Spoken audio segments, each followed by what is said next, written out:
Hello students, welcome to RWS IT academy. আমি তোমাদের online computer teacher Rahul Karmakar. তোমাদেরকে আমি অলরেডি আরডব্লিউএস আইটি একাডেমির ওয়েবসাইট সম্পর্কে বলে দিয়েছি, লিঙ্ক তোমরা ডেসক্রিপশনে পেয়ে যাবে। এখনও যদি তোমরা ফ্রিতে এক্সাম দিয়ে সার্টিফিকেট না নিয়ে থাকো, তাড়াতাড়ি যাও আরডব্লিউএস আইটি একাডেমির অফিসিয়াল ওয়েবসাইটে, সেখানে গিয়ে এক্সাম দিয়ে তোমরা তোমাদের ফ্রি অফ কস্ট যে কমপ্লিটেশন সার্টিফিকেট সেটা ক্লেম করে নাও। তো চলে যায় আজকের মেইন টপিক, সেটা হলো তোমাদের সেমিস্টার 4 এর মডেল কোয়েশ্চেন নাম্বার 3-তে। এর আগে অলরেডি আমি তোমাদেরকে দুটো ভিডিও দিয়ে দিয়েছি যেখানে তোমরা দেখেছো কি ধরনের কোয়েশ্চেন আসতে পারে। আজকের এই ভিডিওতে এরকমই আরো কিছু ইম্পর্টেন্ট কোয়েশ্চেন সম্পর্কে তোমাদের সঙ্গে আমি ডিসকাস করবো। সবার আগে আসে গ্রুপ এ, যেখানে থাকে 2 মার্কের কোয়েশ্চেন।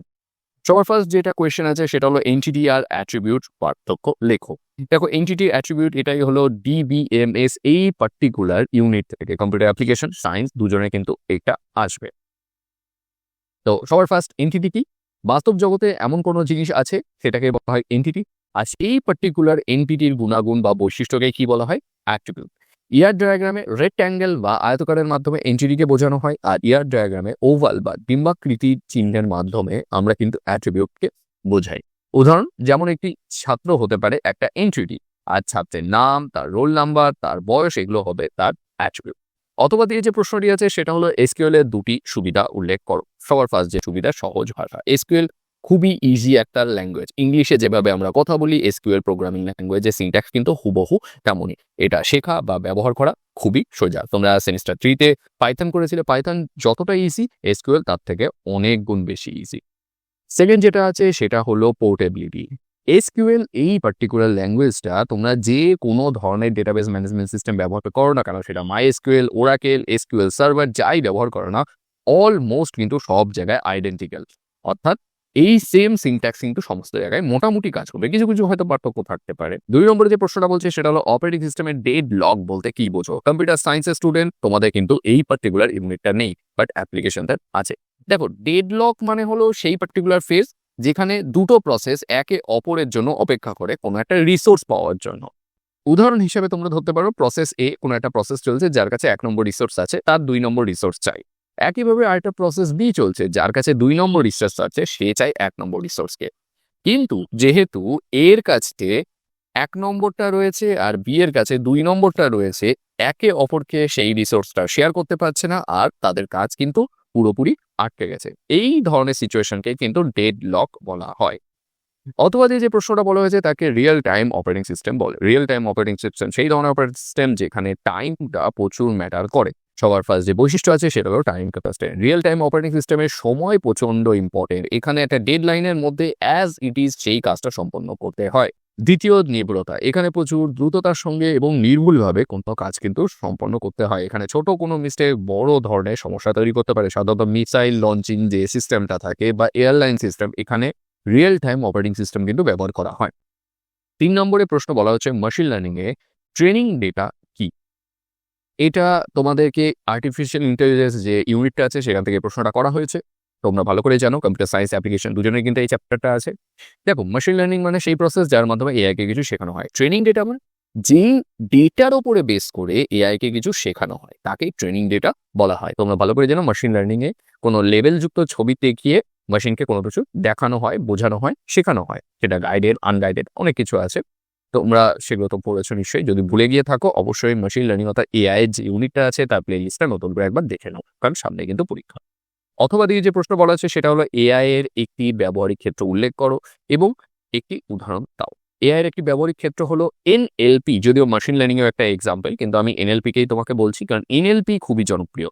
প্রাকৃতিক ভাষা প্রসেসিং বা ন্যাচারাল ল্যাঙ্গুয়েজ প্রসেসিং। কি হয় এখানে? উদাহরণ, গুগলের ট্রান্সলেটার আছে, চ্যাটবট আছে, প্রচুর ধরনের অ্যাপ্লিকেশন আছে যেখানে আমরা ডাইরেক্ট কিন্তু ভয়েসের মাধ্যমে, কথোপকথনের মাধ্যমে আমরা কথা বলি। তো আমরা তো ইংলিশে কথা বলি, এআই কি ইংলিশ বোঝে? না। এআই বোঝে বা কম্পিউটার বোঝে শুধুমাত্র মেশিন ল্যাঙ্গুয়েজ, যেটা 1010 এর কম্বিনেশন, অর্থাৎ অন অফ এর কম্বিনেশন। কি হয়, এনএলপি কি করে, প্রথমে আমাদের ইংলিশ, বাংলা, হিন্দি, উর্দু যাই হোক না কেন সেই ভাষাটাকে ওই মেশিন ল্যাঙ্গুয়েজে কনভার্ট করে। তার ফলে এআই সেটাকে বুঝতে পারে, আর তার রেসপন্সে এআই আমাদেরকে উত্তর প্রদান করে বা প্রেডিকশন প্রদান করে। এনএলপি এই কাজে লাগে। এবার গ্রুপ বি, যেখানে আমরা জানি 3 নম্বরে কোয়েশ্চেন থাকে। সবার ফার্স্টে ডেটাবেস সিস্টেমে ফিজিক্যাল ইন্ডিপেন্ডেন্স এবং লজিক্যাল ইন্ডিপেন্ডেন্স এর মধ্যে পার্থক্য। দেখো, ডেটা ইন্ডিপেন্ডেন্স হলো সেটা যেখানে স্বাধীনভাবে ডেটা কাজ করতে পারে। ফিজিক্যালি আর লজিক্যালি এদের মধ্যে পার্থক্য কি? সংজ্ঞাস্বরূপ বলা হচ্ছে ডেটাবেসে লজিক্যাল স্কিমা পরিবর্তন না করে যদি এর ফিজিক্যাল স্টোরেজ স্ট্রাকচারের পরিবর্তন করা যায় তাকে ফিজিক্যাল ডেটা ইন্ডিপেন্ডেন্স বলা হয়। একইভাবে ডেটাবেসের এক্সটার্নাল ভিউ বা অ্যাপ্লিকেশন প্রোগ্রাম পরিবর্তন না করে যদি লজিক্যাল স্কিমাকে পরিবর্তন করা যায় তাকে লজিক্যাল ডেটা ইন্ডিপেন্ডেন্স বলা হয়।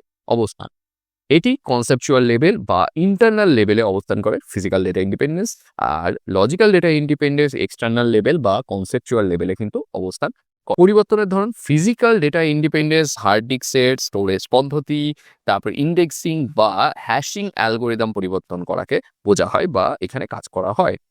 ডেটাবেসে টেবিল ফিল্ড বা অ্যাট্রিবিউট যোগ করা, ডেটা টাইপ পরিবর্তন করা, এগুলো সব লজিক্যাল ডেটা ইন্ডিপেন্ডেন্সের পরিবর্তনের ধরন। জটিলতা, সাধারণত বাস্তবায়ন করা তুলনামূলকভাবে সহজ কোনটা? Physical data independence.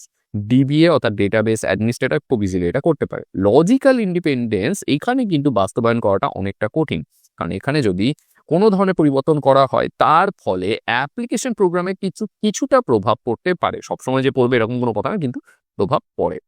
Database normalisation কি, এর প্রয়োজনীয়তা কি? সবার ফার্স্টে বুঝে নাও, ডেটাবেস নর্মালাইজেশন মানে যে ধরনের ডেটা বারবার রিপিট হচ্ছে সেই রিপিটগুলোকে কমানো যাতে ডেটাতে রিডান্ডেন্সির পরিমাণ কমে যায়, সেটাকে ডেটাবেস নর্মালাইজেশন বলে। প্রয়োজনীয়তা, ডেটাবেস ডুপ্লিকেট বা পুনরাবৃত্তি কমিয়ে আনা, এছাড়াও ইনসার্ট, আপডেট, ডিলিট বা সমস্যা দূর করা। 6 নম্বর প্রশ্নে বলা হয়েছে মাল্টি প্রোগ্রামিং অপারেটিং সিস্টেম কি, এর দুটি সুবিধা এবং একটি অসুবিধা লেখো। পরীক্ষার সময় দুটো সুবিধা দুটি অসুবিধা আসতে পারে, এটাও আসতে পারে সুবিধা অসুবিধা লেখো। সেক্ষেত্রে তোমাদের যত মার্ক থাকবে সেই হিসেবে লিখবে। 1 নম্বর থাকলে 2টো লিখবে, 3 নম্বর থাকলে 4টে লিখবে, 2 নম্বর থাকলে 3টে লেখার চেষ্টা করবে। দুটোও লিখতে পারো অ্যাজ ইয়োর উইশ। তো মাল্টি প্রোগ্রামিং অপারেটিং সিস্টেম কি বলা হচ্ছে? যে অপারেটিং সিস্টেমে র্যাম একই সঙ্গে একাধিক প্রসেস লোড করতে পারে বা একাধিক প্রসেসকে কাজ করাতে পারে তাকে মাল্টি প্রোগ্রামিং অপারেটিং সিস্টেম বলে। সবার ফার্স্ট সুবিধা, এখানে সিপিইউ আইডেল অবস্থায় থাকে না, সবসময় ব্যবহার হতে থাকে বা এফিসিয়েন্সি বাড়তে থাকে। কম সময়ে বেশি কাজ সম্পন্ন করতে পারে, অর্থাৎ এর থ্রুপুট বেশি হয়। অসুবিধা, সুবিধা থাকলে অসুবিধা থাকবে। মেমোরি ম্যানেজমেন্ট এবং শিডিউলিং অ্যালগোরিদম বেশ জটিল হয়ে থাকে কিন্তু এই ধরনের অপারেটিং সিস্টেমে। সিপিইউ শিডিউলিং বলতে কি বোঝায়? এফসিএফএস পদ্ধতি কার্যপ্রণালী ব্যাখ্যা করো। সিপিইউ শিডিউলিং, কোন কাজ কোনটা করা হবে, কে আগে করবে, এটাই হলো সিপিইউ শিডিউলিং। রেডি কিউ থেকে কোন প্রসেসটি সিপিইউর দখল পাবে তা নির্ধারণ করায় পদ্ধতিকেই সিপিইউ শিডিউলিং বলা হয়। এফসিএফএস অর্থাৎ ফার্স্ট কাম ফার্স্ট সার্ভ। আমরা কিউ অর্থাৎ সেকেন্ড সেমিস্টারে তোমরা ডেটা স্ট্রাকচারেই পড়েছিলে কিউ সম্পর্কে, যে আগে আসবে সে আগে কাজ পাবে। ব্যাংকের লাইনে কোনো টিকিটের লাইনে যেটা হয় নিয়মটা, এফসিএফএস সেই প্রসেসে কাজ করে। এটি সবচেয়ে সহজ শিডিউলিং অ্যালগোরিদম। এতে যে প্রোগ্রামটি প্রথমে রেডি কিউতে আসে সিপিইউ তাকেই প্রথম এক্সিকিউট বা প্রসেস করে। এটি বাস্তব জীবনের লাইনের মতো কাজ করে। 7 নম্বর প্রশ্ন আসে সুপারভাইজ লার্নিং আর আনসুপারভাইজ লার্নিং এর মধ্যে পার্থক্য লেখো। এটা এআই চ্যাপ্টারের। এছাড়াও এর সঙ্গে একটা প্রশ্ন আছে, বলা হচ্ছে একটি করে ব্যবহারিক উদ্দেশ্য দাও এদের। অবশ্যই পার্থক্যের মধ্যে এটা দিয়ে দেবো। তো কি আছে সবার ফার্স্ট সংজ্ঞা, যে ধরনের লার্নিং এর ক্ষেত্রে এআই কে লেবেল যুক্ত ডেটা দেয়া হয়, মানে একটা কুকুরের ছবি দেয়া হলো অ্যাজ ওয়েল অ্যাজ সেই কুকুরের স্পিসিস বা ব্রিড টাইপ দেয়া হলো, এআই সেটা দেখলো বুঝলো এটা একটা কুকুর, এর এই বৈশিষ্ট্য আছে। আনসুপারভাইজড এখানে শুধুমাত্র ছবি দেয়া হলো বা কোনো ডেটা দেয়া হলো, পুরো সম্পূর্ণ ডেটা ওর কাছে গেল না, তো এটা কি আনসুপারভাইজ। শিক্ষণের ভূমিকা, এখানে কি হয়, সুপারভাইজ লার্নিং এর ক্ষেত্রে আমরা হাতে ধরে শেখানোর মতো করে এআই কে শেখাই, যেখানে একটা গাইডেন্স থাকে। কিন্তু আনসুপারভাইজে কিন্তু কোনো ধরনের গাইডেন্স থাকে না, এআই কে নিজে নিজে শিখতে হয়। ডেটার ধরন, এখানে ইনপুট আউটপুট 2 ধরনের ডেটা দেয়া হয়, কিন্তু আনসুপারভাইজে শুধুমাত্র ইনপুট ডেটা দেওয়া হয়, আউটপুট জানা থাকে না। উদ্দেশ্য, সুপারভাইজ লার্নিং এর মেল উদ্দেশ্য থাকে কোনো ধরনের প্রেডিকশন পাওয়া, আনসুপারভাইজের ক্ষেত্রে কোনো ধরনের প্যাটার্ন খুঁজে বার করা, কোনো হিডেন প্যাটার্ন আছে সেটাকে খুঁজে বার করা। জটিলতা, supervise learning easy but unsupervise মাছ জটিল হয়ে থাকে। অথবা দিয়ে একটা প্রশ্ন আছে, স্বয়ংচালিত গাড়িতে কম্পিউটার ভিশন কিভাবে সাহায্য করে, উদাহরণ সহ ব্যাখ্যা করো। স্বয়ংচালিত বা সেলফ ড্রাইভিং গাড়িতে কম্পিউটার ভিশন মানুষের চোখের মতো কাজ করে। ক্যামেরা আর প্রচুর সেন্সার, কিছু কিছু গাড়িতে কিন্তু রাডার সিস্টেমও থাকে যার মাধ্যমে আশেপাশে ছবি দেখা, নানা ধরনের ডেটা বিশ্লেষণ করে ও গাড়িগুলোকে চলতে সাহায্য করে। এবারে কিছু পদ্ধতি আছে যে এই সাহায্যগুলো আমাদের করে থাকে। সবার ফার্স্ট অবজেক্ট ডিটেকশন। এইসব ধরনের গাড়িতে যে সেন্সারগুলো ক্যামেরাগুলো থাকে সেগুলো নানা ধরনের অবজেক্ট ডিটেক্ট করে, যেমন কোনো রাস্তার পথচারী, আশেপাশে যে গাড়িগুলো রয়েছে, ট্রাফিক লাইট বা কোনো ধরনের সাইনবোর্ডগুলো যেগুলো থাকে সেগুলোকে আইডেন্টিফাই করে আমাদের সেই হিসেবে রেজাল্ট দেয়, স্পিড কমানো বাড়ানো সেগুলো। লেন ডিটেকশন, গাড়ি কোন দিকে যাবে, সঠিক লেন কোনটা সেটা বুঝে আমাদেরকে বলে দেয়। দূরত্ব পরিমাপ, আমাদের সামনে কোনো গাড়ি আছে, সেই গাড়িটা কতটা দূরে আছে, সেই হিসেবে স্পিড কতটা থাকা উচিত, এই সমস্ত কাজেও কিন্তু এআই প্রচুর পরিমাণে কাজ করে। আচ্ছা, কমেন্টে তোমরা জানো তো একটা জনপ্রিয় সেলফ ড্রাইভিং কারের এক্সাম্পল, দেখি তোমরা জানো কিনা। গ্রুপ সি, এখানে তোমরা ভালো করে জানো রচনাধর্মী প্রশ্ন থাকে, অর্থাৎ 5 মার্কের, সেগুলো সম্পর্কে আমরা একটু ডিটেলে জেনে নিই। এসকিউএল এর সিলেকশন, ইনসার্ট ও আপডেট কমেন্ট ব্যাখ্যা করো, প্রতিটার একটি করে উদাহরণ দাও। দেখো, এই যে 3টে কমেন্ট আছে, সিলেকশন, ইনসার্ট আর আপডেট, 3টেই কিন্তু ডিএমএল অর্থাৎ ডেটা ম্যানিপুলেশন ল্যাঙ্গুয়েজের পার্ট। তোমরা ভালো করেই জানো, তোমাদেরকে আমি আগেও পড়িয়েছি। যদি ভুলে গিয়ে থাকো, মাস্ট বি এসকিউএল এর যে চ্যাপ্টারটা আছে তার ভিডিও প্লেলিস্ট আমি অলরেডি তোমাদেরকে দিয়ে দিয়েছি। ইউটিউবে যাও, সেটা সার্চ করো, সার্চ করে চেক করে দেখে নাও। সবার ফার্স্ট সিলেক্টের মাধ্যমে আমরা কোনো ধরনের ডেটা খুঁজে বার করতে পারি বা রিট্রিভ করতে পারি। প্রচুর একটা ডেটাবেস থাকে, আমরা কোনো ডেটা দেখতে চাই, সিলেক্ট কমান্ড ব্যবহার করবো। এর সিনট্যাক্স কি হয়, প্রথমে সিলেক্ট লিখতে হয়, তারপরে স্টার, তারপরে ফর্ম, তারপরে টেবিলে না। দেখো, এটা কিন্তু দুভাবে করা যায়। আমি এখানে স্টার দিয়েছি, স্টার মানে যতগুলো কলাম আছে সমস্ত কলামে ডেটা দেখতে চাই। কিন্তু তুমি যদি স্পেসিফিক কলাম দেখতে চাও, সেক্ষেত্রে কলামগুলোর নাম কমা দিয়ে লিখতে থাকো। লাইক তুমি নাম দেখতে চাও আর ফোন নাম্বার দেখতে চাও, কিন্তু কলাম আছে 10টা, তাহলে নেম কমা ফোন নাম্বার লিখে তারপরে ফর্ম দাও, তারপরে টেবিলের নাম দিয়ে যদি কোনো ধরনের শর্ত দিতে চাও, তাহলে হোয়ার ক্লজ অ্যাড করতে চাও, সেটা করে দাও। আমি এখানে হোয়ার ক্লজ মেনশন করিনি, তোমরা চাইলে করতে পারো। এখানে দিয়ে আমি হোয়ারও লিখতে পারি, হোয়ার কন্ডিশন, যদি কোনো কন্ডিশন থাকে সেই কন্ডিশনটা দিয়ে দিতে পারো। আমি এটা মেনশন করে দিলাম। এবার উদাহরণ কি, প্রথমে সিলেক্ট, তারপরে স্টার, তারপরে ফর্ম, স্টুডেন্ট নামে ধরো একটা টেবিল আছে, সেই টেবিল থেকে আমি এখানে হোয়ারটা ব্যবহার করবো, WHERE। হোয়ার কন্ডিশন বললাম কি, রোল, মানে রোল নামে একটা অ্যাট্রিবিউট আছে, কলাম আছে, সেই কলামে যার রোল নাম্বার 1 শুধুমাত্র তার সমস্ত ডেটাগুলো দেখাবে, ব্যাস, দ্যাটস ইট। এভাবে কিন্তু তোমরা কাজ করতে পারো। WHERE, এবার ঠিক আছে। তো আমরা সিলেক্ট কমান্ড ব্যবহার করি কোনো কিছু দেখার জন্য। ইনসার্টের মাধ্যমে আমরা টেবিলে নতুন কোনো ডেটা বা রেকর্ড যুক্ত করতে পারি। এর সিনট্যাক্স কি হয়, ইনসার্ট ইনটু টেবিল নেম, তারপরে যেই কলামে আমরা ডেটা অ্যাড করতে চাই সেই কলামগুলো মেনশন করব, তারপরে ভ্যালুজ লিখে ব্র্যাকেটের মধ্যে আমরা এটা মেনশন করব। দেখো, এটাও সেমই দুটোভাবে করা যায়। তোমরা চাইলে স্পেসিফিক ডেটার জন্য এই অ্যাপ্রোচটা নিতে পারো। ইফ তোমার কাছে যদি সমস্ত ডেটাই অ্যাড করতে হয়, তুমি স্পেসিফিক কলামে ডেটা অ্যাড করতে চাও না, সেক্ষেত্রে এটাকে এখান থেকে সরিয়ে দাও, ডাইরেক্ট ভ্যালুজ লিখে পরপর ডেটাগুলোকে অ্যাড করো। তোমরা যেভাবে ইচ্ছা করতে পারো। প্র্যাকটিস যদি করে থাকো এসকিউএল, তাহলে তোমরা এটা জানবে। যদি না প্র্যাকটিস করে থাকো, অবশ্যই এখন টিউটোরিয়াল ভিডিও আমার ইউটিউব চ্যানেলে আছে, দেখে প্র্যাকটিস করো, তোমাদের কিন্তু প্র্যাকটিক্যালি এগুলো আসবে। ইনসার্ট ইনটু স্টুডেন্ট নামে টেবিল, তাই দেখো লিখেছি কোন জায়গায় ডেটা অ্যাড হবে। নেম নামে একটা কলাম আছে সেখানে, আর রোল নামে একটা কলাম আছে সেখানে। ভ্যালুজ লেখার পরে যেহেতু নাম একটা স্ট্রিং বা যেটাকে আমরা ভারক্যার বলি, তাই দেখো এখানে আমাদের কিন্তু কোটেশন দিতেই হবে। কোটেশন যদি না দাও তাহলে কিন্তু ভুল হবে। কমা 101, তারপরে সেমিকোলন চিহ্ন, দ্যাটস ইট। এটাই হলো কমেন্ট। ইনসার্টের মাধ্যমে আমরা কোনো ডেটা অ্যাড করতে পারি। এরপরে আপডেটের মাধ্যমে আমরা কোনো ধরনের সংশোধন করতে পারি কোনো ডেটাকে। সিনট্যাক্স, প্রথমে আপডেট, তারপরে টেবিলের নাম, তারপরে সেট, যেই কলামের যেই ভ্যালুটা আপডেট হবে সেটা লিখতে হবে, আর হোয়ার দিয়ে ট্রিগার করার জন্য কন্ডিশন দিতে হবে, ব্যাস, দ্যাটস ইট। এখানে দেখো উদাহরণ এটা দেওয়া হচ্ছে, update student table must be, সেটাই আপডেট হবে। অ্যান্ড ফর এক্সাম্পল এটা সেট মার্ক 90, মানে মার্কস 90 করো। কোথায় 90 করবে, হোয়ার রোল নাম্বার 101। হতেই পারে রোল নাম্বার 101 এর আগে মার্ক ছিল 20, সেই ক্ষেত্রে আমি এখন আপডেট করতে চাই, তাই আমি এই আপডেট যেটা হবে সেটা দিয়ে দিলাম ভ্যালুটা, আর কোথায় হবে ট্রিগার এখানে করিয়ে দিলাম। এভাবে কিন্তু আপডেট ফাংশন কাজ করে। অথবা দিয়ে একটা প্রশ্ন বলা হচ্ছে, রিলেশনাল মডেলের 3টি বৈশিষ্ট্য উল্লেখ করো। এসকিউএল এর প্রাইমারি কি ও ইউনিক কনস্ট্যান্টের কাজ ব্যাখ্যা করো। সবার ফার্স্টে রিলেশনাল মডেলের 3টি বৈশিষ্ট্য কি কি। ডেটা টেবিলের একটি রিলেশনের আকারে বা টেবিলের আকারে থাকে। প্রতিটি রো বা টপল একে অপরের থেকে আলাদা বা ইউনিক হয়। প্রথমে যে রোটা লিখেছো তার ডেটা আর নিচের ডেটা সেম হবে না। এবার প্রতিটি কলামের নাম আলাদা হতে হয়। আমরা পাশাপাশি দুটো কলামের নাম কিন্তু সেম দিতে পারি না, কিন্তু যে কলামগুলো দেবো কলামের বৈশিষ্ট্য কিন্তু সেম হবে। আমি যদি নেম নামে একটা কলাম দিই, সেখানে শুধু নামই স্টোর করা থাকবে, সেখানে কিছু অন্য কিছু স্টোর করতে পারবো না। নাম সাধারণত কিসে হয়? নাম সাধারণত ভার্ক্যারে হয়। তোমরা একটু বলো তো, মানে এটা একটা জেনারেল নলেজের কোয়েশ্চেন, তোমরা কমেন্টসে জানাও। যদি আমি কোনো ধরনের নাম্বার অ্যাড করতে চাই, তাহলে আমি কি ধরনের ডেটা টাইপ ব্যবহার করবো এসকিউএল এ? মেনশন করো কমেন্টে, দেখি কজন উত্তর দিতে পারো।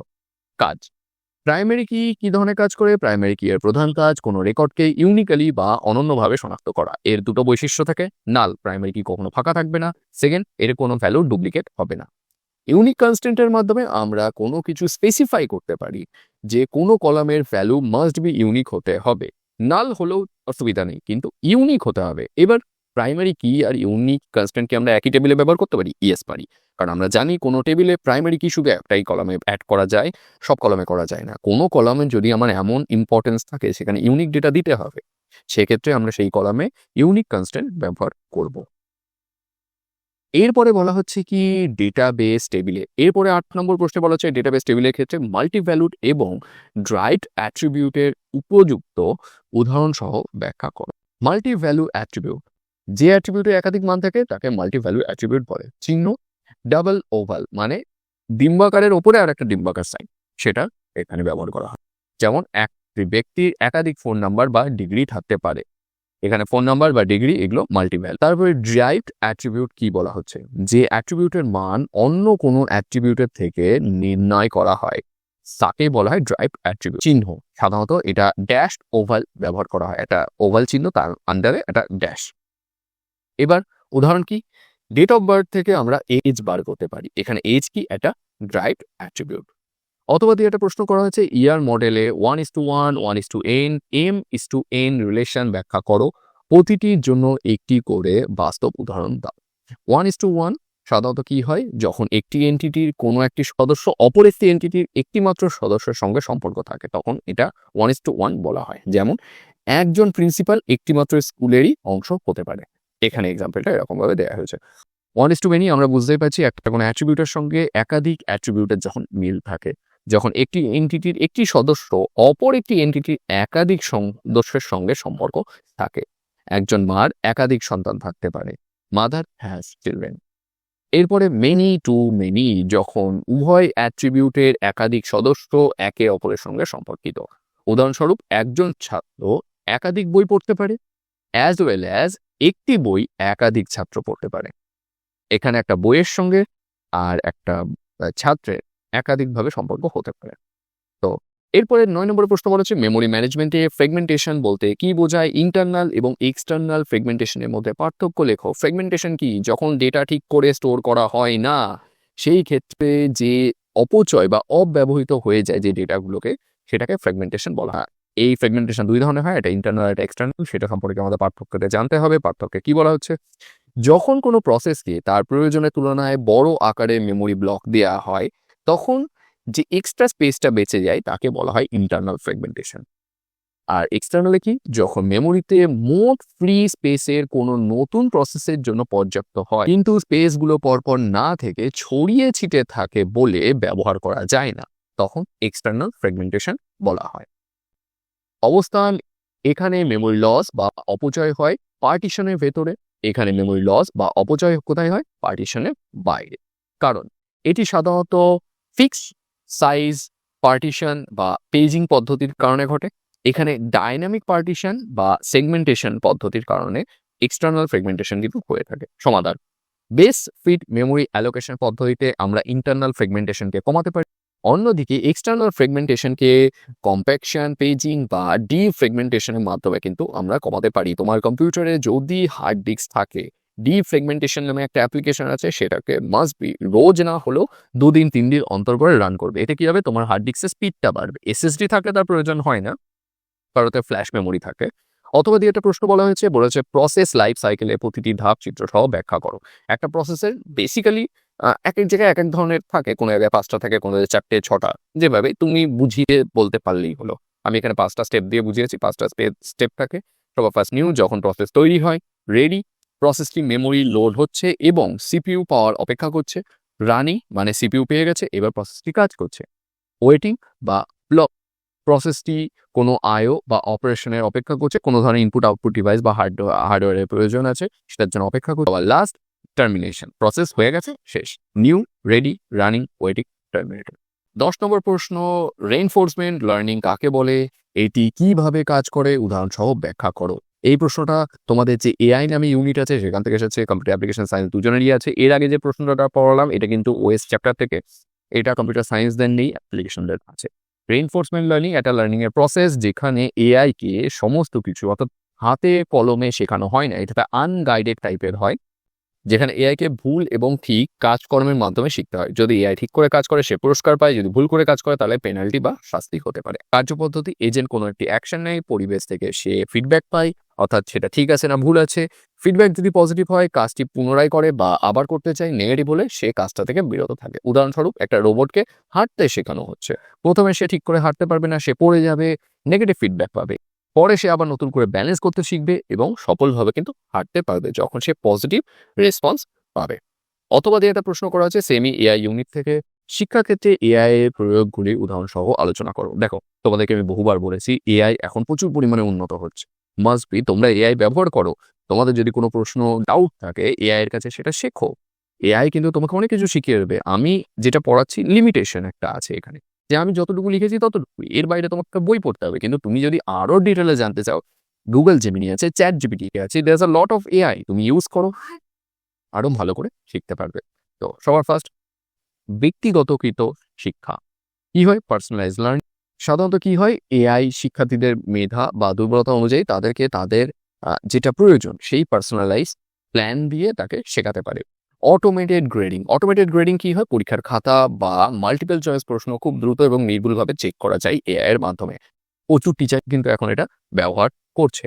ইভেন আমি এই যে তোমাদের সার্টিফিকেট দিচ্ছি এখানেও কিন্তু আমি কোনো কাজ করছি না, আমি অটোমেশন একটা প্রোগ্রাম তৈরি করে রেখেছি, তোমরা পরীক্ষা দিচ্ছ এআই সেটাকে চেক করছে, অটোমেটিক্যালি সে তোমার নামে তোমার মার্কস দেখে তোমার ইমেলে একটা সার্টিফিকেট পাঠিয়ে দিচ্ছে। কাজ কিন্তু আমি কিচ্ছু করছি না, ম্যানুয়ালি অটোমেশন করা আছে, কে করছে, এআই করছে।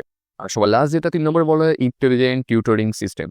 ক্লাসরুমের বাইরে শিক্ষার্থীদের সাহায্য করার জন্য এআই টিউটর বা চ্যাটবট 24/7 সবসময় কিন্তু প্রশ্নের উত্তর দেওয়ার জন্য রেডি আছে। এই মুহূর্তে দাঁড়িয়ে তোমাকে যেটা আমি পড়াচ্ছি তুমি সেটা বুঝছো, যদি এরপরে তোমার কনসেপ্ট ক্লিয়ার না হয় তুমি হয়তো আরেকবার দেখবে, কিন্তু তারপরও যদি তোমাকে আরো কিছু জানতে হয় তুমি তো ডাইরেক্ট আমার সঙ্গে কন্ট্যাক্ট করতে পারছো না, তখন এআই এর কাছে যেতে পারছো। এআই তোমাকে আরো ডিটেলে কিন্তু কোনো কিছু বুঝিয়ে দিতে পারবে। তো এইটাই ছিল তোমাদের মডেল কোয়েশ্চেন নাম্বার 3, কিছু ইম্পর্টেন্ট কোয়েশ্চেন যেগুলো তোমাদের পরীক্ষায় আসতে পারে। কোনো ধরনের ডাউট থাকলে অবশ্যই কমেন্ট সেকশনে জানাবে। এছাড়াও তোমাদের মধ্যে যারা এখনো আরডব্লিউএস আইটি একাডেমি থেকে কমপ্লিশন সার্টিফিকেট নাওনি, অবশ্যই যাও, গিয়ে তোমাদের সেমিস্টার যে সেমিস্টারে নিতে চাও, যে কম্পিউটার অ্যাপ্লিকেশন হোক বা কম্পিউটার সায়েন্সের, সেগুলো নিয়ে সার্টিফিকেটটাকে একবার ভেরিফাই করে চেক করে নাও। তো আজকে ভিডিওটাই অবধি, তোমাদের সঙ্গে দেখা হবে পরের ভিডিওতে নতুন টপিকের সঙ্গে।